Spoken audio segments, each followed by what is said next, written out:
Bonjour Marie. Bonjour. Alors tu fais quoi chez Neko et BlueRock comme fonction déjà? Alors moi je suis directrice commerciale et marketing chez Mouf, du coup le groupe à qui appartient les marques BlueRock et Neko, qui sont distribuées du coup pour la France mais également sur l'Europe, dans d'autres pays comme la Belgique ou l'Allemagne. C'est bien, c'est une grosse responsabilité du coup là. Et ouais, écoute, il y a du boulot, on s'ennuie pas, mais c'est bien, j'aime les challenges et il y avait pas mal de travail à faire, notamment sur le marché français. Donc là, on a une équipe dynamique, restructurée, pas mal de nouveaux plans, un SAV qui a grandement augmenté également en qualité, une meilleure qualité de service pour le client et une proximité aussi avec nos utilisateurs finaux, notamment via les réseaux sociaux, Instagram, Facebook, puisque maintenant on a une agence qui s'occupe de nos réseaux et qu'on suit de près pour pouvoir répondre à chaque demande d'utilisateur. Qu'est-ce qu'il y a comme nouveauté pour la fin de cette année, peut-être pour l'année prochaine déjà? Ouais. Il y a la Tracker, je crois. Alors cette année, on a deux nouveautés en injection liquide. Du coup, la Tracker qui va sortir en 125, d'ailleurs la NCN01 également en 125, qui sera pour Neko. La particularité de la Tracker, c'est qu'on est vraiment sur un modèle typé flat track, dirt track. C'est un jouet, hein, littéralement. Je pense que tous ceux qui l'ont essayé pourront le confirmer. Donc venez l'essayer dans votre concession la plus proche, vraiment. Elle est très légère, elle fait 110 kg pour 15 chevaux, donc ce qui fait qu'on a vraiment l'impression d'avoir un jouet, hein, littéralement. Comme monture, ça va très vite et on a un punch qui nous fait oublier qu'on est sur une 125. Elle a un beau look aussi. Elle a un très beau look, ouais, tout à fait. C'est vraiment ce qui nous différencie de nos concurrents, c'est ce look. Parce qu'en termes de prix, on est vraiment dans la moyenne. Par contre, on a un look qui est beaucoup plus typé fin, dirt track, flat track et un rapport poids-puissance qui est plus intéressant également. Ok. On se démarque là-dessus.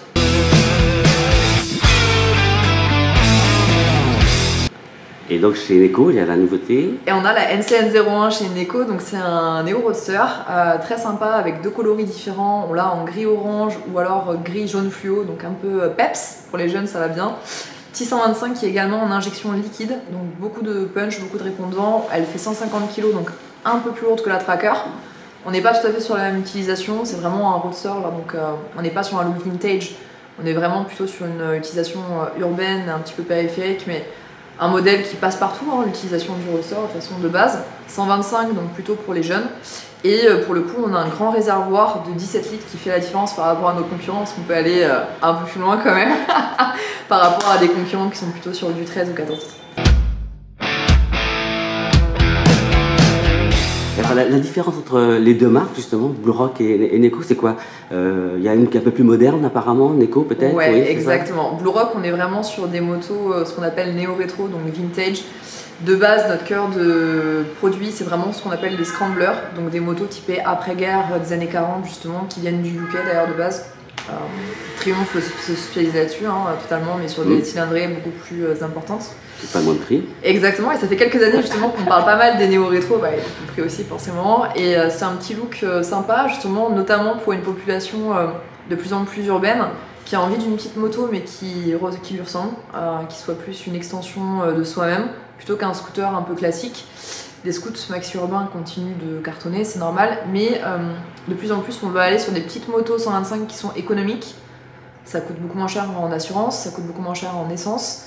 Pratique, ça se gare partout et ça permet d'aller, par exemple sur une selle biplace, prendre quelqu'un derrière soi, faire un peu de route, même s'il faut sortir de la ville, pour faire du trajet quotidien ou plutôt loisir.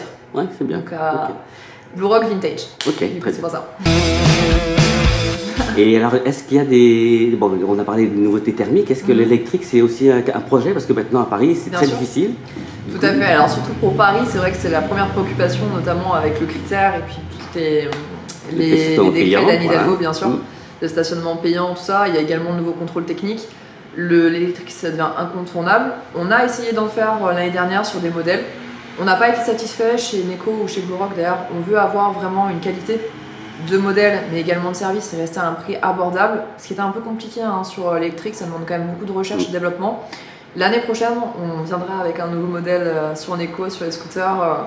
Je ne peux pas vous en dire plus pour l'instant, c'est pas confirmé au niveau notamment des équivalences 50 ou 125. On poussera pour avoir le modèle qui soit le plus satisfaisant possible pour tout le monde. D'accord.